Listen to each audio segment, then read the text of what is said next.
They had just finished dinner when the doorbell rang.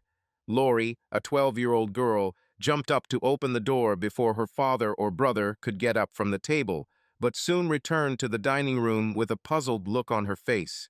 "Dad, there's a policeman there. He wants to talk to you," she said. Frank was filled with fear, but he tried to hide it from the children. When he approached the door, he saw that the visitor was actually a Georgia Highway Patrol officer. "Are you Frank Parker?" asked the officer. "Yes," Frank confirmed. "Are you Meredith Parker's husband?" When Frank nodded, the officer glanced at the two children and said, "Can I speak to you alone, Mr. Parker?" Frank's throat tightened, and he had to clear his throat before he could speak. "Bobby, Lori, please go to your rooms. I need to speak to the officer alone." The children began to protest, but when their father barked, "Now," they flinched and hastened to obey. They weren't used to hearing their father's tone like that. When the children left, the officer turned to Frank. "Mr. Parker, I have been tasked with telling you some bad news. Your wife's plane is missing and probably crashed. It disappeared from radar tonight about halfway between Miami International Airport and Nassau. A Coast Guard ship is currently in the area searching for survivors." The facts were fairly straightforward. In her role as regional vice president of sales for a large multinational corporation, Meredith traveled to the company's headquarters in the Bahamas with the regional chief financial officer. She was an experienced small plane pilot, so the 180-mile flight to Nassau should have been routine. So when Meredith called with her plans, Frank wasn't even bothered. But now he was heartbroken. It was his worst nightmare. His wife's plane crashed at night in shark-infested waters of the Caribbean Sea. The officer provided a few additional details that could not give Frank any hope, and promised that the Coast Guard would contact him in the morning or earlier if there was news. As soon as the door closed behind the officer, Bobby and Lori ran up to their father, alarm evident on their faces. They asked questions that Frank couldn't answer. He knew they were listening. He would have done the same in their place. They hugged each other tightly, trying to find some words of comfort. Lori began to cry, and although Bobby tried to hold on, his eyes turned red. Frank tried his best to maintain his composure for the sake of the children, but inside he was panicking. No one thought about clearing the table or doing homework. Their pain and anxiety kept them close to each other all evening. The night had long passed beyond the children's usual bedtime, but the call never came. Finally, exhausted by the late hour and fear, all three moved into their parents' bedroom, and the children fell asleep next to their father for the first time since childhood, when they were afraid of thunderstorms. The next morning, they were trying to eat breakfast when they got a call from a Coast Guard representative. The faint hope raised by this call was quickly extinguished when the officer reported that the search ship had found nothing. Frank called the principal of the children's high school to inform them that Bobby and Lori would not be coming to school. He then went to check on them and found them watching a report about the missing plane on CNN. Frank didn't know whether to let them continue watching or turn off the TV, but before he could decide, the phone rang again. From that moment on, as soon as he hung up the phone, a new call would ring. Unsurprisingly, Meredith's parents and his own were the first to call. Everyone was gripped by anxiety, but tried to remain ostentatiously calm and expressed hope for a miracle. Frank promised to report the news immediately.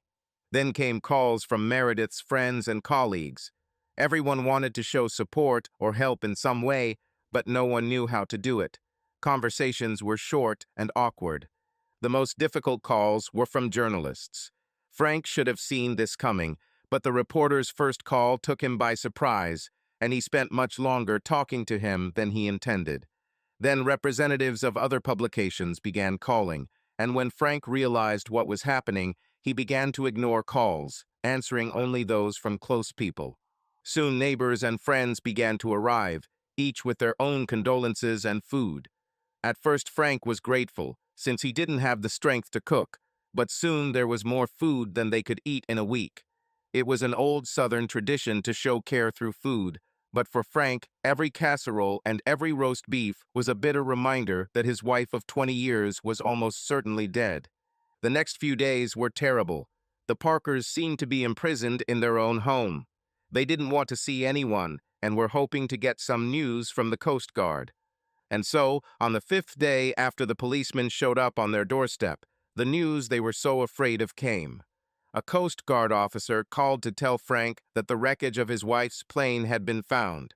No traces of survivors were found. "I'm sorry, sir," the officer said, "but we will have to stop the search and rescue operation." Frank wanted more than anything to hide and mourn his loss alone. But there was no such possibility. Instead, he was faced with a seemingly endless list of responsibilities, each of which caused pain. The worst part, of course, was having to break the sad news to Bobby and Lori and try to console them. When the children finally calmed down, he had to call relatives and close friends to tell them what had happened. Then there was a call to the church to arrange a memorial service, and another to the newspaper to publish the obituary. Then more calls followed to announce the date and time of the service. By the time he finished, Frank felt physically and emotionally exhausted. Somehow the family managed to survive the service and begin the slow, painful process of returning to normal life. The children returned to school the following week, and re-establishing a routine seemed to help them a little. Frank was not so lucky. Now a new set of responsibilities fell on his shoulders. At the urging of a friend, Frank contacted a lawyer to find out what his legal obligations were. He was shocked to learn that he would have to apply for a death certificate. "But her plane fell into the sea," he protested. "How can there be any doubts?" "I understand," the lawyer responded sympathetically, "but in the absence of a body and a medical report, the court must make an official statement." "Do I have to wait 7 years?" Frank asked anxiously.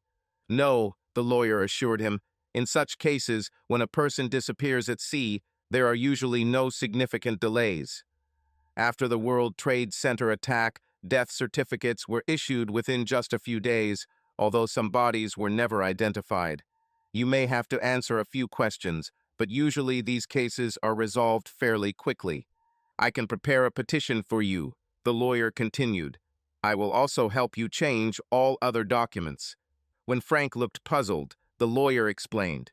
"You know, like joint bank accounts, mortgages, insurance, car titles, wills, all that stuff. While I'm at it, you will need to contact your wife's company to inquire about possible payments as well as receiving her personal items." Frank shook his head in exhaustion. In his grief, he didn't even think about how difficult it would be to untangle the life together that he and his wife had spent years building. Now he had another unpleasant task ahead of him, a visit to the widow of John Collier, the financial director, who was on the same plane with Meredith. Frank met Collier only a couple of times at his wife's corporate events, but immediately took a dislike to him. In Frank's eyes, Collier was one of those smug guys who thought he was smarter than everyone else. In the short time they spent together, Collier had made enough big names and boasted about his accomplishments to leave a bad impression. But it wasn't his widow's fault, Frank reminded himself, and he felt he had an obligation to visit her. Frank called ahead, so Amanda Collier was waiting for him. As Frank exchanged condolences, he realized that perhaps only she truly understood how he felt. When they sat down in the living room, she asked kindly, "How are you holding up, Frank?" "It's hard, Amanda, very hard. I just can't believe she's gone. So many things remind me of her." He shook his head helplessly. "Do you know what is the most difficult? When I walk down the street or am in a crowd, it seems to me that I see her. The other day I must have scared some poor woman half to death when I ran after her, thinking it was Meredith."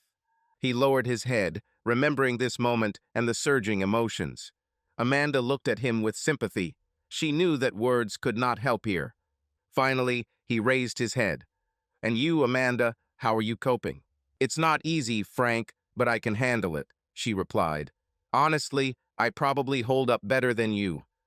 John and I didn't have children, so I don't have to comfort two little ones like you do. And I wouldn't say this to anyone else, John, and I haven't been getting along well lately. I caught him cheating several times, and it seems he was in yet another affair.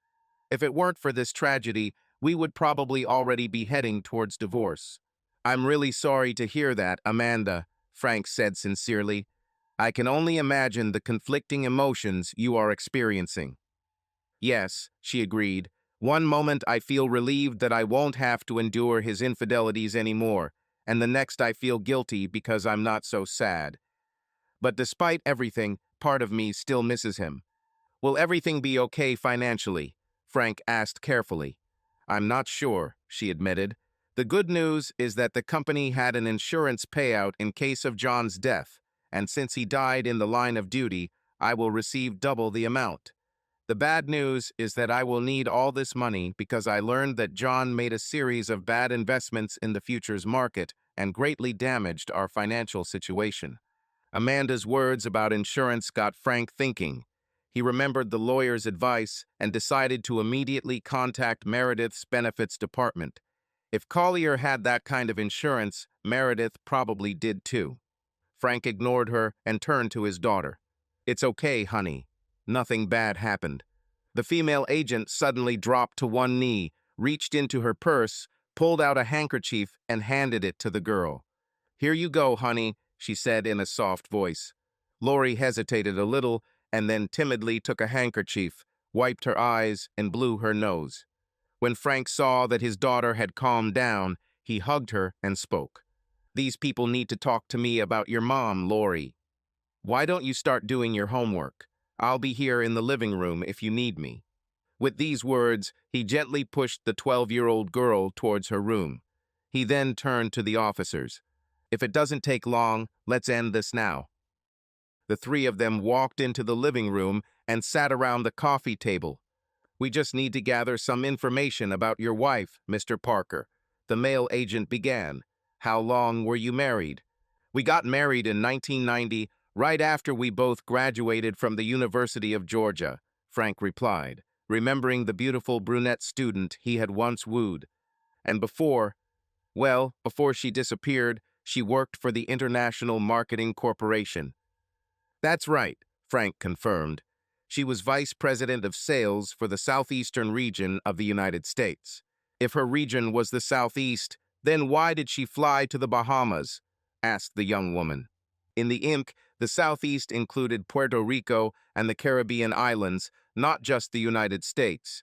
Their Caribbean headquarters are in Nassau, so it was quite normal for Mary to fly there. Mary, the woman asked. Frank felt his voice waver. That's what I called her. Agent Murray patted his arm sympathetically. It's okay, Mr. Parker. I know how hard it is for you right now. The senior agent decided to change the subject. Was it common for your wife to fly to business meetings on her own plane? Yes, Frank answered. Mary's father was a pilot, and she got her license as soon as she reached the required age. She took every opportunity to fly herself. She said this made her independent of commercial airline schedules. Mary believed that this gave her an advantage. She could get where she needed to go, complete her business, and return home while her competitors were still stuck in the terminal. This was especially important at the beginning of her career. Both agents made notes, then Agent Murray looked up. What do you do, Mr. Parker? Frank smiled faintly. I'm a housewife. Seeing their surprised looks, he continued. I was an aerospace engineer until 3 years ago, when my company downsized and I was laid off. The only offers I could find required moving to another state. But by that time, Mary's career had taken off. She received several large promotions, an excellent salary, and large bonuses. It would be ridiculous to leave all this to her, so we decided that I would take care of the house and children while she worked. And how did this change affect your relationship with Mrs. Parker? Agent Barnes asked. Why does this matter? Frank asked irritably. Please understand, Mr. Parker, the young woman intervened. We are obliged to check all possible factors that could have played a role in the disappearance of your wife. This is standard procedure. Having calmed down somewhat, Frank looked at them both. Of course, this was a big change for me, but I am an engineer. I was trained to analyze and evaluate all factors in a system. It was obvious that changing roles was the right decision for our family at that time. I let Mary focus on her career while I made sure that Bobby and Lori always felt parental care. The agents were silent, and it seemed to Frank that the question was still hanging in the air. "I won't say it was easy," he continued. "She was constantly communicating with clients or participating in corporate meetings, so I didn't see her as often as I would have liked. Sometimes it seemed like her job came first, and—" He suddenly realized what he was saying and hastily added, "But that's normal in the corporate world. Besides, everything was going well. Until now." "Two more questions, Mr. Parker," Agent Barnes said, taking notes. "Did you notice any changes in your wife's behavior shortly before her disappearance?" "Not particularly," Frank answered after a short pause. "She has been under a lot of pressure in the last year, and her travel schedule has become even busier. But Mary said that a big promotion awaited her.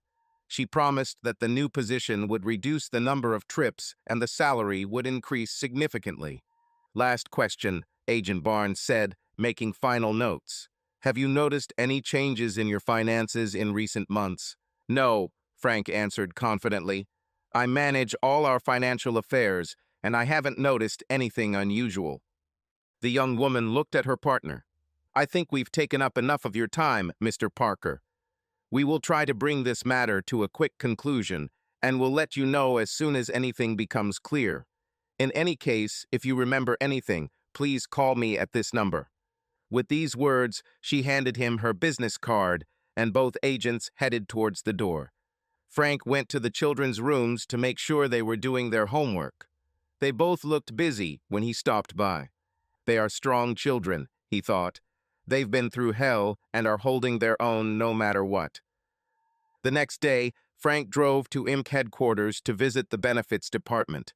The head of the department met him and, after expressing her condolences, handed over a box of personal belongings to Meredith from her office. Frank had to swallow hard when he saw the framed family portrait Meredith kept on her desk. The director then referred him to a specialist who would advise him on Meredith's benefits. The first thing they looked at was Meredith's 401 retirement account. Frank had seen her annual statements regularly, so he didn't expect any surprises. However, when he saw the total, it was much higher than he expected. It turned out that in the last year, Meredith had increased her contributions to the plan, contributing even more than the company was willing to match with its contributions. "She really tried to provide for her family," the specialist commented with admiration. The specialist advised Frank to withdraw the funds as soon as possible and transfer them to his personal ERA account to make it easier for him to manage his finances. Another surprise was a sheet detailing the life insurance benefits that Frank would receive as a beneficiary. He learned that Meredith had chosen the maximum possible insurance coverage. Given the accident rate, Frank was shocked to realize that he would receive the equivalent of almost 4 years of Meredith's salary. "The insurance company will pay this amount in annual tranches," the employee explained. "Otherwise, taxes would eat up a significant portion of this money." Payment of all benefits, of course, depended on the provision of a copy of Meredith's death certificate, but after a visit from 2 GBI agents, Frank was confident that this document would be received soon. Frank left the company building with a feeling of relief. He thought that he would have to immediately look for a new job, but now he realized that he had a significant amount of time to recover and put his life in order. "Thank you, Mary," he whispered with a deep sense of gratitude. A few days later, late in the afternoon, Frank was preparing dinner for his family when the doorbell rang. Opening the door, he again saw Special Agent Murray on the threshold. When he invited her in, she explained the purpose of her visit. "Mr. Parker Frank," she began, "I wanted to personally inform you that our investigation has been completed and your wife's death certificate has been issued. You will receive a certified copy by mail in the next few days." Frank sighed with relief. He had no doubt that everything would be fine, but it was nice to know that this important task had finally been completed. At that moment, a panic scream was heard from the back of the house, and Frank was horrified to hear Laurie's voice. "Help me, Dad, help." He rushed to his daughter's room. Celia Murray followed at his heels, her hand reaching for her service revolver in her shoulder holster. When Frank burst into Laurie's room, he saw his daughter looking at the large red stain on her jeans. "I'm bleeding, Dad," she sobbed. Frank was terrified. "What happened, Lori? Did you cut yourself?" When he took a step towards his daughter, a hand with unexpected force grabbed him by the elbow and pulled him back. "Let me figure it out," Celia said firmly and pushed him towards the door. He began to protest, but the young woman was adamant. "I'll figure it out, Frank. Just go to the living room and wait." Something in her tone made him stop. Under the pressure of a determined young woman, he hesitantly retreated into the corridor. Celia calmly closed the door right in his face. 15 anxious minutes later, the door opened and Celia stepped out. Before Frank could ask a question, she grabbed his arm. "Lori is fine.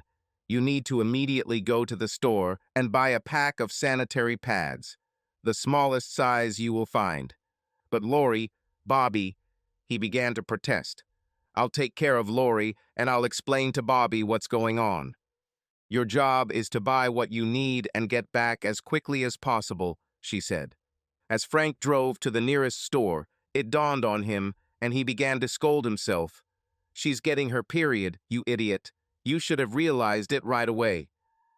On the way back, he continued to reproach himself for never talking to his daughter about growing up and transitioning to womanhood. "Oh, Mary, I need you so much right now," he thought with self-pity. When he returned home, Celia met him at the door and snatched the package from his hands. She smiled when she saw the packaging. "You did it, Dad," she said, and disappeared back into Lori's room. After another half hour, Celia appeared with Lori on her arm. The girl shyly hid behind the young woman's shoulder. Frank knelt down and hugged his daughter tightly. "Oh, honey, I'm so sorry. I should have talked to you about this much earlier. I just didn't think about it." "It's okay, Dad," the girl answered quietly. "I just didn't understand what was happening, and I was scared.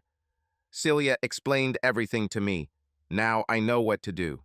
As she said this, she squeezed Celia's hand, and Frank realized that his daughter had found a new friend. He stood up and turned to Celia. "Thank you very much.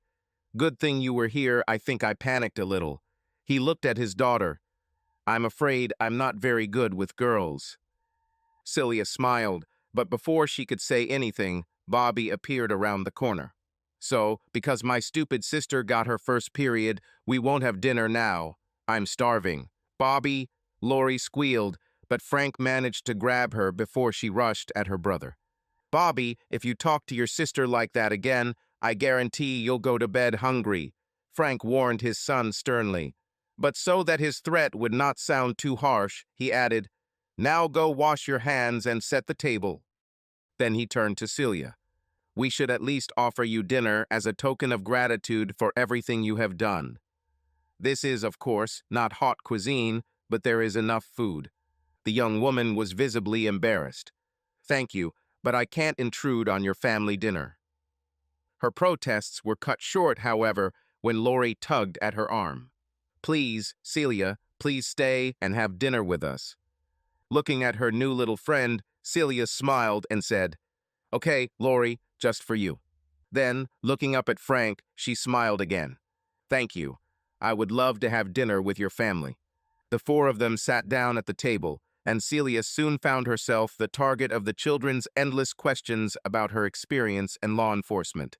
Frank ate and listened, both amused by his children's curiosity and admiring how easily Celia dealt with their questions.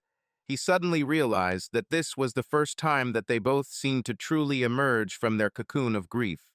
When dessert was finished, Frank sent Bobby and Lori to do their homework and then offered Celia a cup of coffee. When the two of them sat down at the table, Frank finally had the opportunity to ask his questions. "You obviously get along well with Bobby and Lori. Do you often work with teenagers?" She smiled. "Actually, I come from a big family, 2 brothers and 3 sisters. I was the eldest, so you could say I was a second mother to the others." She took a sip of coffee and continued. "That's why I knew what to do with Lori this afternoon. I got to guide each of my sisters through the challenges of growing up." Celia smiled again and added, "If it's any consolation, my father was as helpless as you are today." Frank smiled guiltily. "Well, all I can say is that I'm glad you were around." Even when I figured out what was going on, I still wouldn't have known how to calm Lori down so quickly. She smiled in appreciation of his gratitude, but then her face became more serious. How do they cope with the loss of their mother? Frank sighed heavily. I think it's as good as possible under the circumstances. Lori became very clingy to me. I think she lacks female influence. But with Bobby, it's hard to say. He's become sullen and withdrawn, but I don't know if that's because of Mary's death or just because he's a teenager now. Celia looked at him with sympathy. From what I see, you're doing great. It just takes time both for them and for you. With these words, she stood up. Dinner was wonderful, Frank, but I've been keeping you too long. It's time for me to go, but if you don't mind, I'd like to say goodbye to Lori and Bobby. Frank nodded and Celia walked down the corridor. He heard her say goodbye to Bobby and then spent a few minutes in Lori's room. When she returned, Lori walked out with her, her arm around Celia's waist. Looks like she really has found a new friend, Frank thought with surprise. A couple of days later, a package for Lori arrived in the mail. The excited girl opened the package and found a pink stuffed elephant inside and a note from Celia. Frank was touched by her thoughtfulness, but puzzled by the choice of gift. Lori is too old for stuffed animals, he thought, but was surprised to see that the toy took pride of place on his daughter's bed. It looks like there's still a little girl inside of her, he admitted. The next day, he called Celia to thank her. I would never have thought of such a gift, he admitted, but it seems that this is exactly what Lori needed. Celia was delighted to hear that her gift was well received and made Frank promise to keep in touch and let him know how things were going with Lori and Bobby. A couple of weeks later, while Frank was sorting out bills, Bobby's homeroom teacher called him. I would like to meet you to talk about your son, the teacher said. He has problems with discipline at school. Frank agreed to the meeting, but decided not to tell Bobby that evening. He wanted to understand the situation first. The next day, during P, Frank met with Mrs. Soldana. She said Bobby's behavior in class had worsened in recent months. At first, I didn't want to talk because I understand what he went through, but the situation is getting worse. He becomes increasingly distracted, doesn't complete his homework, and his grades drop. Frank was worried. Do you think this is just adolescence? Of course, this is a difficult period, especially for boys, she answered.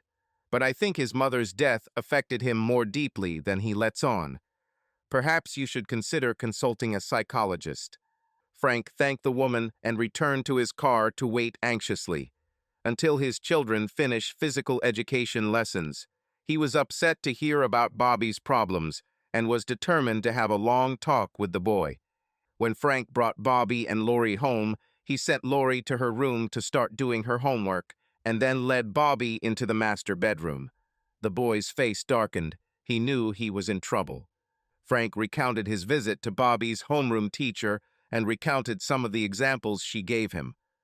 What's going on, Bobby? Why are you acting like this? Frank demanded. No reason, the boy answered gloomily. Come on, you're smarter than that, his father retorted. You don't care about your grades. Not really, Bobby muttered. Frank was upset by his son's indifference and angrily tried to shame his son into reacting.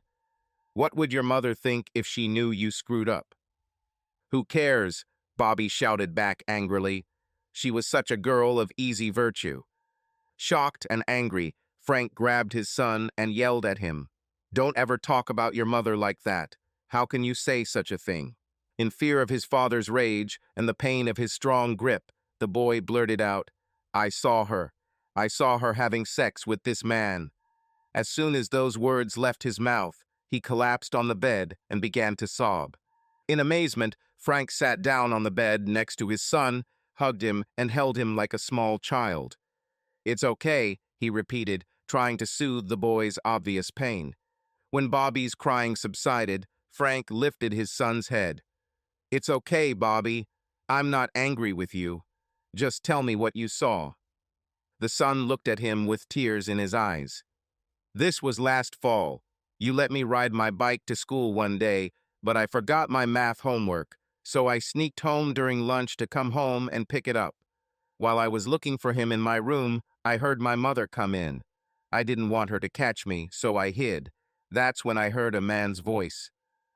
Which man? Frank asked too quickly. I don't know, Bobby said. Some guy. I've never seen him before. It's okay, Frank reassured him. Just tell me what happened next. They came here, and then it got quiet, so I thought I could sneak away. But then I heard Mom make a weird noise, and I got scared, and I looked in, and they were on the bed, and they were fucking having sex. The words came out of his mouth faster and faster, as if he was desperately trying to spit them out, and when he finished, he started crying again. Why did she do that, Dad? How could Mom behave like such a girl of easy virtue? Listening to his son's story, Frank felt numb. But he didn't have time to deal with his emotions. His son needed him. I understand, Bobby. Everything is fine. I'm sorry you had to see this, but I'm glad you told me. He carefully took his son by the shoulders and turned him around to face him. Sometimes the people we love make mistakes or do things we don't like. It doesn't mean we don't like them anymore. It just means we don't like what they did. I don't know why your mom would do this, son, but I know she loved you and Lori very much. I want you to remember only the good things she did. He held his son in his arms and continued to talk to him for some time. When he felt the boy had calmed down enough, he gently advised him to start his homework while Frank went into the kitchen to prepare dinner. Before Bobby left, Frank advised him not to tell Lori anything. The boy promised, and Frank felt quite comfortable keeping the disturbing news from his sister. The rest of the evening passed without incident, but as soon as the children went to bed, Frank's emotions began to flare. His first reaction was to deny what Bobby had told him. His son must have made a mistake or misinterpreted what he saw. But he couldn't maintain this rationalization for long. His son was too upset by the experience, and as Frank ruefully admitted, a modern teenager probably knows sex when he sees it. After this confession, Frank's thoughts became bitter. How could Mary betray him? He thought they had a good marriage. How could she have sex with someone on the side? For that matter, who was this other man, and how long did the affair last? It's hard to lose your wife in a plane crash, he thought in despair. It's worse to find out that you lost her long before. Sleep did not come for a long time that night, and the next day Frank was in a gloomy mood. It was Wednesday, the day he usually went to the gym, and after the kids left for school, he decided to stick to his routine. For a while, exercise helped distract him, but as soon as he got on the treadmill, his thoughts returned to his wife's infidelity. How could Mary do this, and in our bed too? He asked himself. Somehow, the location of the incident made the betrayal even more painful. And anyway, how could she know that I wouldn't be at home? But the answer came instantly. It must have been one of those days when I went to the gym. I'm such a predictable person that she could be sure that the house would be empty. But the answer to this question immediately raised others. If she arranged her meeting around my schedule, it doesn't seem like a spontaneous act. How often did she meet with him there? This couldn't happen every week. Her work trips would interfere with that. Each question gave birth to a new one, and each one only increased his suffering. He tried his best to act normal around Bobby and Lori, but over the next few days, he continued to suffer. At one point, he went to the pharmacy to buy antacids. He had never had stomach problems before. His suffering was compounded by the lack of someone with whom he could talk openly about it. He certainly didn't want to involve his parents or Mary's parents in this. He knew the news would be devastating for them. Likewise, he didn't want to talk about it with his friends and risk the rumors spreading throughout the area. And he thought, I definitely don't want Bobby or Lori's classmates to tease them about this. He felt trapped. One evening, he was working at his desk and noticed Celia Murray's business card. She told me to call if I had any more information, he recalled. But really, he just desperately needed someone to share the news with and get a different perspective. He dialed the cell phone number handwritten on the card. When he introduced himself, Celia seemed glad to hear from him. But her tone changed to one of concern when he said he needed to talk. Are Bobby and Lori okay? She asked anxiously. Everything is fine with them, "But not with me," he answered. "Can you have lunch with me tomorrow?" "This is not something I want to talk about on the phone." She quickly agreed and offered a place next to the GBI office where she worked. "This is a quiet place, we can talk calmly," she assured him. When he hung up, Frank felt a little relieved in anticipation of being able to talk. Celia was already waiting for him in the restaurant when Frank walked inside. She smiled in greeting, but her smile quickly disappeared when she saw his exhausted face. After they placed the order, she could no longer tolerate the unknown. "For God's sake, Frank, what happened?" "You told me to let you know if I had any more information about my wife," he said. "I don't know if this has anything to do with your investigation, but I just found out that Meredith cheated on me." Having said this, he regretfully felt tears well up in his eyes and flow down his cheeks. Celia reached across the table and squeezed his hands. "Oh, Frank, this is terrible. Tell me what happened." The whole story of the conversation with Bobby's teacher, the confrontation with his son, and the boy's painful confession poured out of him, interrupted only by the serving of their food. Celia listened in silence, allowing him to speak at his own pace. Only when he finished did she speak. "Poor Bobby," she said. "It's no wonder he acted like that at school. It must have been eating away at him from the inside since that day. And then her death. No wonder he was so confused." When the waitress brought their food, Celia had let go of his hands, but now she leaned towards him again and squeezed them.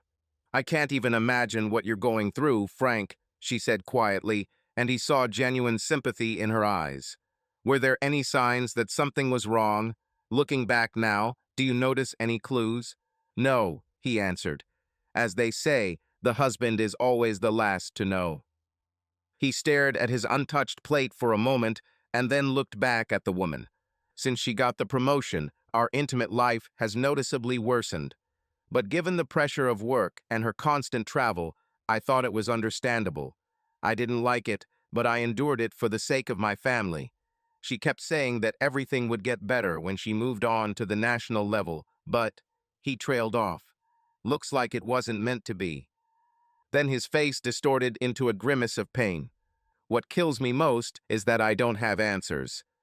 I don't know who the bastard she slept with. I don't know when their romance began or how long it lasted. I don't know if she loved him or was going to leave me. And worst of all, I don't know why she did this to me and the children." Celia squeezed his hands tighter.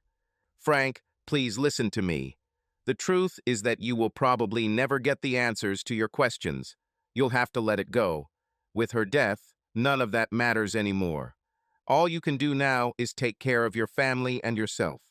"I know you're right," he said, "but it hurts so much to feel betrayed. I always feel like she stopped loving me." "No," Celia said decisively, "you're wrong. No matter what happened, one thing is clear. Meredith still cared deeply about you and the kids. Look what you learned from Imk. She purchased the maximum amount of life insurance to ensure you are all protected. She contributed as much as possible to her 401k retirement plan, saving for your future. I don't know what else happened in her life, but all this certainly speaks of care." "Thank you, Celia. I'll try to remember that." As they rose from the table, he looked at their plates. Neither of them touched their food. "I guess I'm not a very good dinner companion," he said wryly. "Don't worry about it," she replied easily. "Skipping a couple of meals definitely won't hurt me." Frank glanced at her slender figure. "Yeah, it looks good," he thought. And then suddenly I found myself thinking about her sexually. This hasn't happened for a long time, he thought with slight sadness. As they walked out the door, Celia took his arm. "Please stay tuned, Frank, and let me know if I can help. I would really like that." Then she kissed him on the cheek. When she turned away, Frank thought her cheeks turned a little pink. On the way home, Frank suddenly realized that his mood had improved. "I think I really needed to talk it out," he said to himself. The following Saturday, Frank was busy in the yard, collecting branches that had fallen after the storm. When he entered the house, he saw Lori talking on the phone. He turned to Bobby, who was standing nearby. "Did someone call?" Frank asked. "No," Bobby replied casually. She's just chatting with her new best friend Celia. Frank was surprised. Does she call Celia often? And what is BFF? Oh, Dad, Bobby replied, annoyed. You are so old-fashioned. BFFs are best friends forever. At that moment, Lori looked up and saw her father. Daddy, can we invite Celia to dinner? Let me talk to her, he said, extending his hand to his daughter.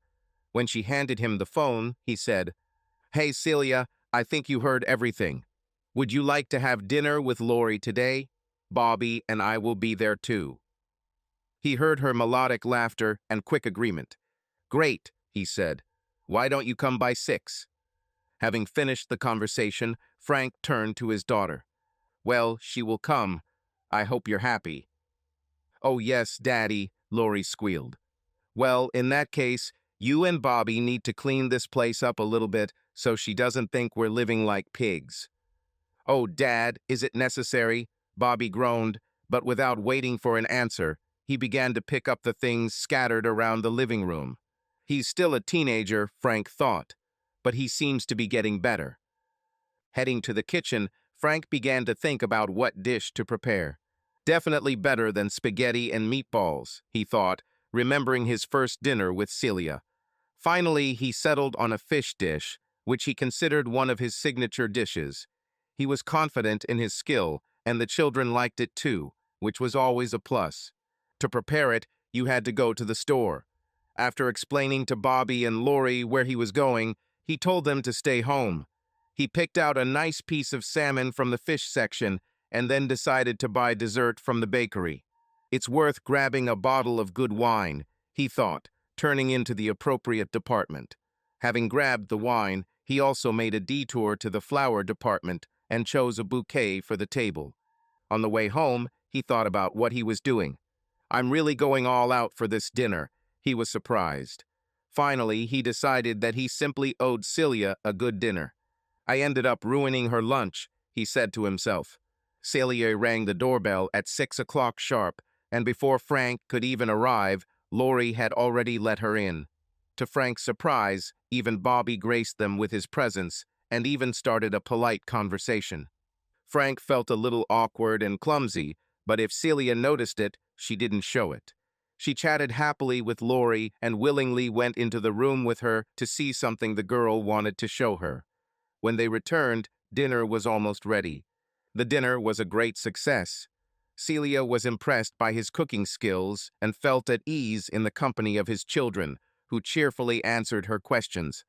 When dessert was finished, Celia insisted on helping with the cleanup, and soon the dishes were rinsed and put in the dishwasher. Bobby went off to play a video game and Lori turned on her favorite show. The two adults poured themselves more wine and walked into the living room. Frank, everything was just wonderful, Celia praised him. I don't remember the last time I had such a good time. Thank you for inviting me. I don't think Lori would have ever spoken to me again if I hadn't done that, Frank laughed, and Celia joined him. She's a wonderful girl, and you're lucky to have her, she replied, and her father is not bad either. Frank felt his face flush, but then Celia's expression became more serious. Frank, besides the fact that I enjoyed spending time with you, I'm glad you invited me because I have information that I want to share with you. Frank caught the change in her tone and looked at her curiously. This is strictly confidential, Frank, but I feel like I know you well enough to trust you. And this concerns you, at least indirectly. Now she had his full attention. As you know, Celia began, the Georgia Bureau of Investigation had to conduct a standard investigation before your wife's death certificate could be issued. And as you also know, we found nothing that would prevent us from doing this, and the certificate was duly issued. She took a deep breath and continued. Of course, we did the same with John Collier, but we found a few oddities there. First, it turned out that he was facing financial difficulties after a series of poor investment decisions. Frank nodded. Celia's words matched what Amanda Collier had told him earlier. Furthermore, over the past few weeks, Celia continued, IMC Security has informed us that it has discovered significant irregularities in the accounting department of the Southeast region, a department headed by John Collier. More alarmingly, they believe they have uncovered a bogus billing fraud scheme that may have stolen millions of dollars from Inc., and John Collier appears to have sanctioned it. Poor Amanda, Frank commented. She didn't deserve this. But then he began to comprehend what Celia had said, and new guesses began to appear in his head. Could John Collier have been involved in the disaster? He asked. Could this be a way to cover your tracks? When Celia remained silent, Frank's imagination began to work at full capacity. What if Meredith found out about Collier's scheme? What if he killed her to keep her quiet and used the plane crash to hide the evidence? Maybe he's still alive. Maybe he's hiding somewhere in a villa by the sea and laughing at us. Slow down, Frank, Celia urged him. You've gone too fast. The most likely scenario is still that the plane went down unexpectedly, as we thought all along. If Collier was indeed involved in a fraudulent scheme, the disaster cut short his plans. We will investigate all possible leads, but you shouldn't jump to conclusions, and you shouldn't either. But Frank found it difficult to stop the flow of his thoughts. You don't think Meredith might have been involved in this? He asked sharply. Celia sighed. It's not impossible, she admitted, but we don't think it's likely. Firstly, if she was involved, it would mean that she was planning ahead to abandon her family. Mothers very rarely abandon their children, especially such small ones, she said, pointing towards the children's rooms.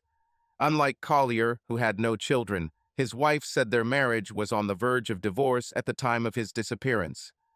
Moreover, unlike Collier, Meredith was in good financial health and had done nothing to suggest she was involved in any scheme, if any. In fact, her actions indicate the opposite. But all this is just speculation. The only fact we have, Celia continued, is that Meredith's plane did indeed crash into the sea. She hoped to calm Frank down, but looking at him, she realized that he was still agitated by her revelations. Frank, you have to promise me that you won't tell anyone about this. This is strictly confidential, and if the information were leaked, it could jeopardize our investigation. I might get fired. These words sobered Frank up. He realized that Celia had taken a risk by trusting him, and he had an obligation to keep her secret. I understand, Celia, and I promise I will not compromise your investigation. But I have to ask, why did you tell me all this? She looked at him seriously. It's highly unlikely, Frank, but there's always a chance that you might hear or learn something that could help us shed light on this case. If this happens, Frank, promise me that you will contact me immediately. No Lone Rangers, please. He looked into her eyes. I promise, Celia. Then he smiled. Besides, contacting you again is not such a heavy burden. Celia's smile seemed to light up the entire room. Soon after this, Celia left. Before leaving, she said goodbye to Bobby and Lori. Frank noted that Bobby even paused his game to wish her good night, a real compliment from him.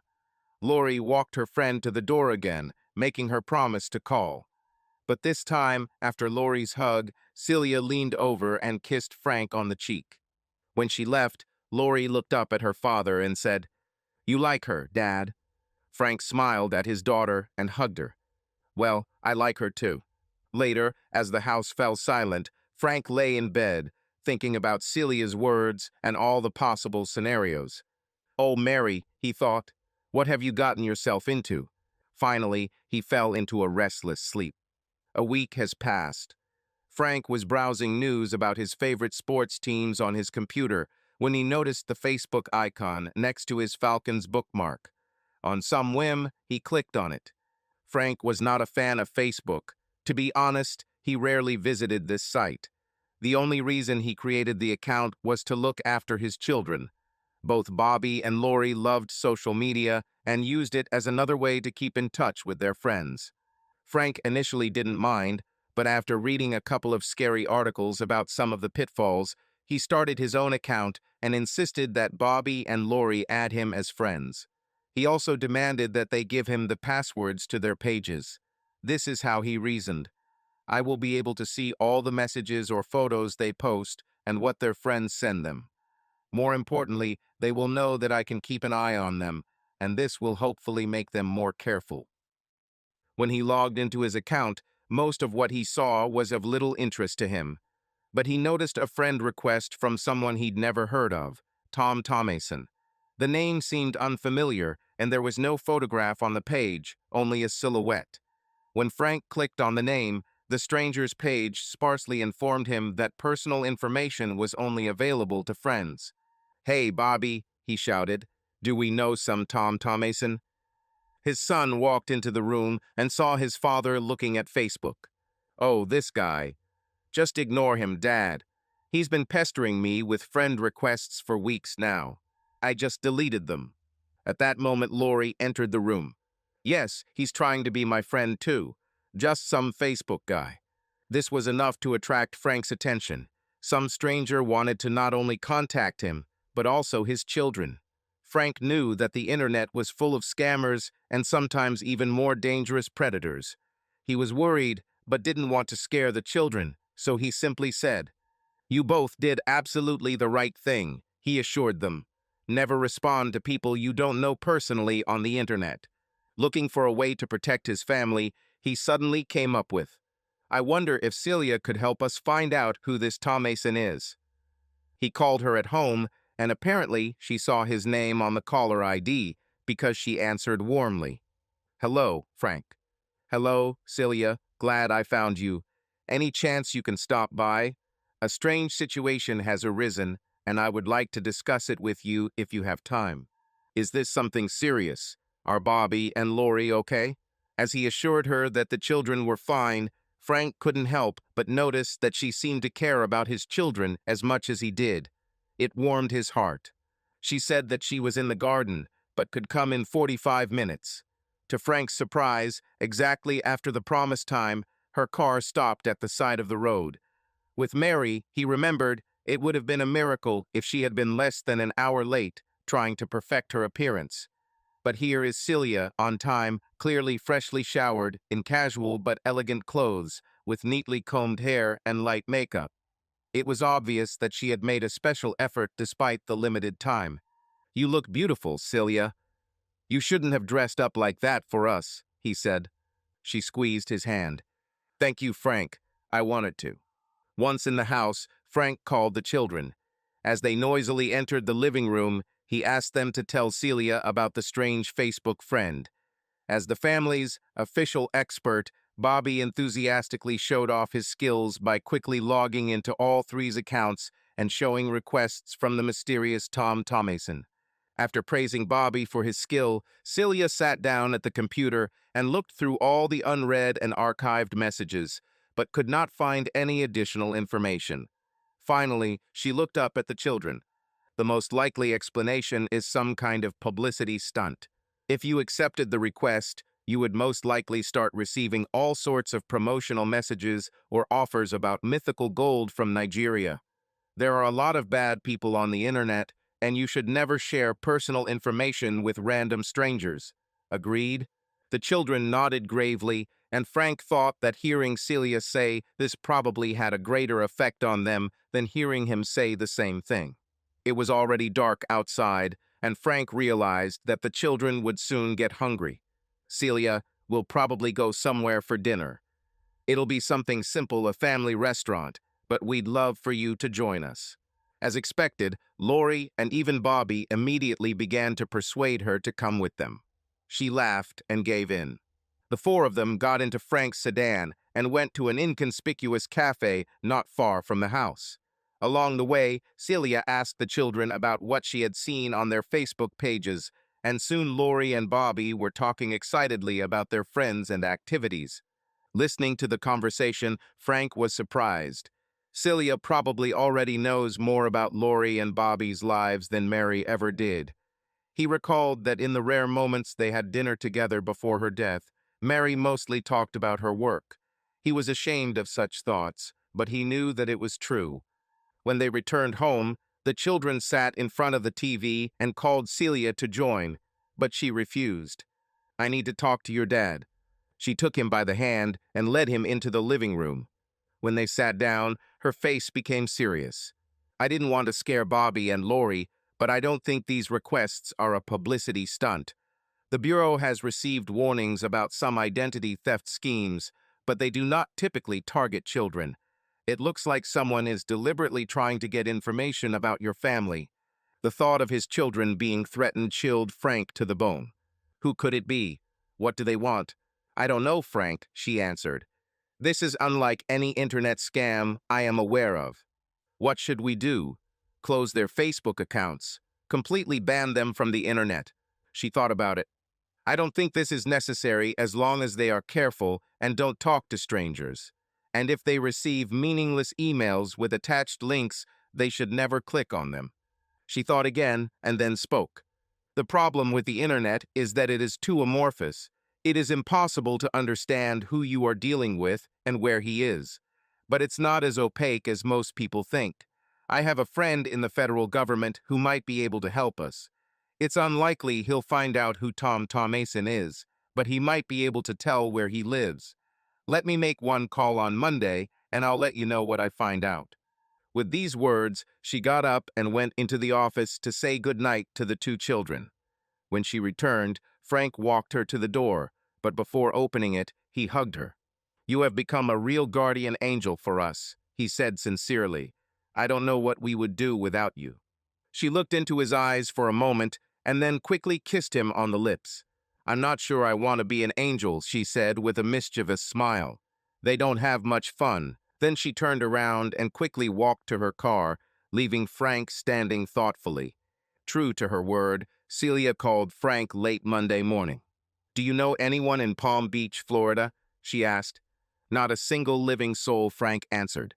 Well, whoever this Tom Mason is, he created his Facebook account from a zip code that starts with 334, which means he's somewhere in Palm Beach County, she said. I can't imagine why anyone from Palm Beach would try to contact us, Frank said. But at least he's not around. This is already calming. Agree, Celia answered. Plus, many of the scams have been traced to South Florida, so perhaps this really is just some new internet scam. Just make sure Bobby and Lori don't respond to these friend requests. Absolutely, Celia, and thank you. Now I feel much calmer. I'm glad I could help, Frank. Despite his words, Frank was not at all calm. On the contrary, he felt that he and his children were under constant attack. First came the terrible news about Meredith's death, then poor Bobby's confession that his wife had cheated on him.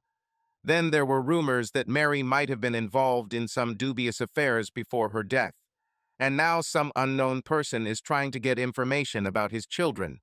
Frank felt they were under siege, and he decided he would fight. His first priority was to find and confront the enemy in Palm Beach County. But how to do this?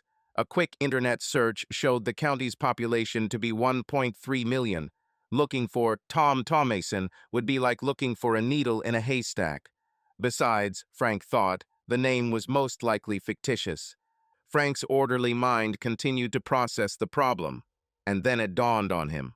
If I can't find Tom Mason, maybe I can make him find me. A bold idea began to form in my head. The chance is slim, he admitted, but that's all I have. The first thing he had to do was get Bobby and Lori to safety. Summer holidays were starting soon, and this gave him an idea. He dialed the number of his father-in-law and mother-in-law. Dad, would you and Mom want Bobby and Lori to come stay with you for a week? I will need to leave the city for this time, and this would help me out a lot. The children's grandfather happily agreed, and when all the details were settled, Frank hung up and immediately called Delta. I'd like to book a ticket to Palm Beach. The children were excited about the upcoming visit to their grandparents, but their enthusiasm waned when they learned that their father would not go with them. It was the first time they had to be separated since their mother's death, and it reawakened the fear of loss they had been experiencing since that tragic day. It pained Frank to disturb the children, but he felt he had to carry out his plan and managed to convince them. A week before they left, Frank began to have doubts. Am I doing the right thing? He asked himself again and again. But the thought of inaction was even more unbearable for him. His internal torment was interrupted by a phone call from Celia. She wanted to know how he and the children were doing. After a few minutes of casual conversation, her voice changed a little, and Frank thought she sounded a little hesitant. I was thinking, maybe we can meet next week. We haven't seen each other for a long time, and her voice died down. I'd love to, Celia, but I'm taking the kids to their grandparents. We'll be gone all week. Ah, I see, she said. Well, maybe another time. I would really like that, Celia, he answered sincerely. Frank hated lying to Celia about his plans, but he comforted himself by telling at least a half-truth. Besides, he was sure what she would say if she knew his real intentions. When Frank returned home from taking the kids to Meredith's parents in the country, he immediately sat down at the family computer. One of the reasons he asked Meredith's family to take the children was because they didn't have a computer. Thus, he felt safe logging into Lori's Facebook account. As he expected, there was a friend request from Tom Thomason. Frank clicked accept and soon received confirmation that Lori was now a friend of the stranger. If this doesn't work out, Frank thought, I'll just unfriend him later. Then came the hardest part, pretending to be a 12-year-old girl. He studied his daughter's previous publications and believed that he could imitate her style fairly plausibly. I probably won't fool Lori's friends, he admitted to himself, but I hope I can fool Tom Thomason. He decided that his first post should set the right tone, so he wrote a short note about a trip to the village. Just a little update for her friends, Frank thought, nothing that would arouse suspicion to the casual observer. He planned to set a trap the next day. OMG, I'm going to Florida. My BFF Celia offered to take me along and Dad agreed. We're leaving tomorrow, I can't wait. Frank decided to use Celia's name because he was sure that neither Lori's friends nor Tom Thomason knew her. He hoped Celia wouldn't mind. Now that the bait was cast, Frank hoped that he could move it enough to attract the fish's attention. I can't believe I'm in Palm Beach. It's just to die for. That evening, Frank posted the following part. Spent the day at the beach. I'll be so tanned. The next morning, he posted a message that he hoped would get the hook. We're going to the beach again today, and tomorrow Celia is taking me shopping on Worth Avenue. Let's have lunch at Taboo, Too Cull. As soon as the post appeared on Lori's page, Frank headed to Hartsfield-Jackson International Airport. Soon he was boarding a plane for a 2-hour flight to Palm Beach. Looking out the window, he remembered that he had already been to Palm Beach. In fact, he and Meredith passed through the city while on their honeymoon in Miami Beach. They crossed the Lake Worth Bridge and then drove along South Ocean Boulevard, looking at mansions overlooking the Atlantic Ocean. After landing, Frank rented a car and headed to a motel in West Palm Beach, where he had pre-booked a room. There was a fast food restaurant across the street, and he bought a sandwich and a Coke there, which he ate in his room while studying a map of the city on his laptop.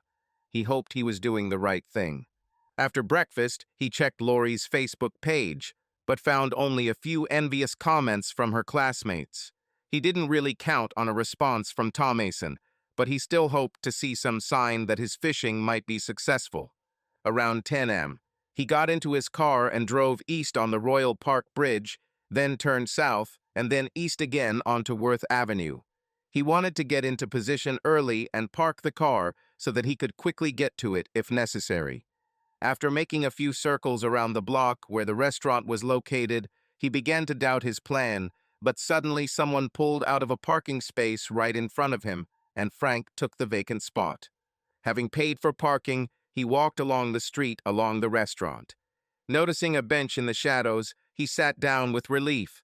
He put on a baseball cap and sunglasses, hoping they would help disguise him.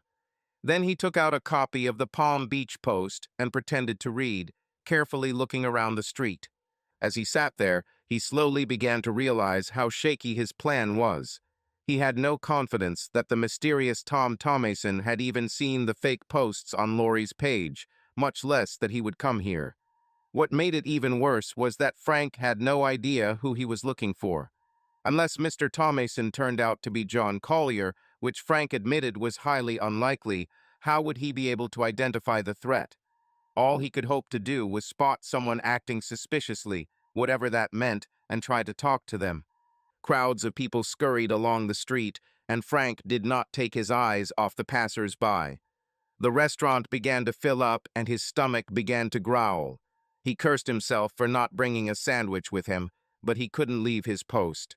Time passed painfully slowly, and he soon noticed that there were fewer people in the restaurant. Looking at his watch, he realized that it was already after 1 o'clock in the afternoon. What an idiot I am, he thought. I wouldn't lose anything if I stayed home and at least saw Celia again. At that moment, his gaze was caught by a woman walking on the other side of the street. The same thing again, Frank thought. I see Meredith in a crowd of strangers. However, in reality, he noted, this woman did not look like Meredith. Meredith had shoulder-length dark hair, and this woman had short blonde hair. Plus, her clothes weren't Meredith's style at all, but something in her gait seemed strangely familiar to him. Without hesitation, he stood up and followed. The woman reached the corner and began to hail a taxi. Risking his life, Frank ran across the street, jumped into the car, and started the engine. At that moment, he saw a woman get into the back seat of a taxi, and it drove down the avenue towards the ocean. Before exiting onto South Ocean Boulevard, the taxi turned left onto County Road and headed north. Frank followed at a distance. Finally, he saw the taxi turn left onto a suburban street and continue driving, almost reaching Lake Worth. Frank parked his car on the side of the road about 100 yards away and watched as the woman paid the driver and entered an elegant house overlooking the lake. Frank squinted, trying to get a better look at her. Her hair color and short haircut did not at all resemble Mary, but the height and build were the same, and as she walked up the driveway toward the house, Frank was again struck by her gait. Sitting in the car, Frank suddenly remembered a book he once read. In the story, the actor needed to wear a disguise, but instead of wearing a fake mustache or wig, he simply put pebbles in his shoes. If anyone sees me, the actor told a friend, they'll say, he looks a little like that guy, but it's not him, because I'll walk differently. It works in reverse too, Frank thought. Remembering this book, he became more and more convinced that he had just seen his deceased wife. Trying to control his growing anger, he rushed down the street and ran to the door. He pressed the doorbell and crossed his arms over his chest, waiting. When the woman opened the door, she looked at him in bewilderment. Then she looked more closely and cried out, "Frank, what are you doing here?" "Hello, Mary. A funny meeting, isn't it?" he said sarcastically. She hesitated for a moment and then opened her arms, trying to hug him, but he quickly raised his hands, stopping her. "Don't touch me," he growled. Then, unable to contain his rage any longer, he shouted, "How could you do this to me? How could you leave Bobby and Lori?" Looking around anxiously outside, Meredith grabbed his arm and pulled him into the house, slamming the door behind him.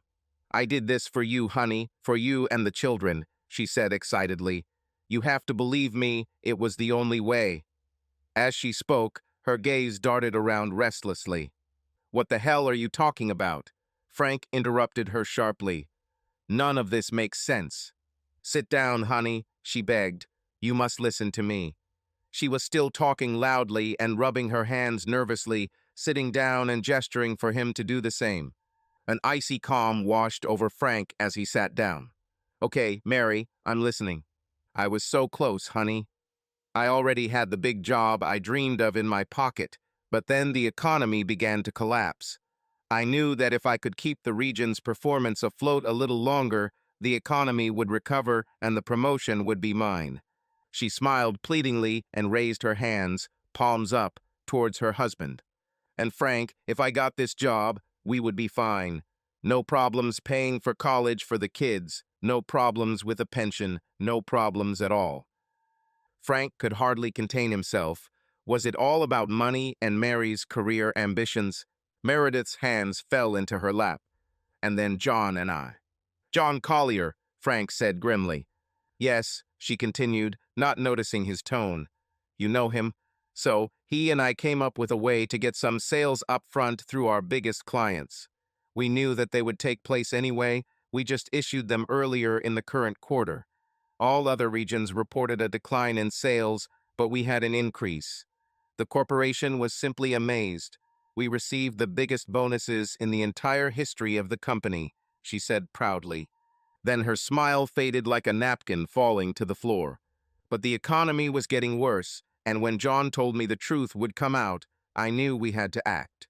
We needed a lot of cash, so John created a fake supplier and started sending fake invoices to EMC.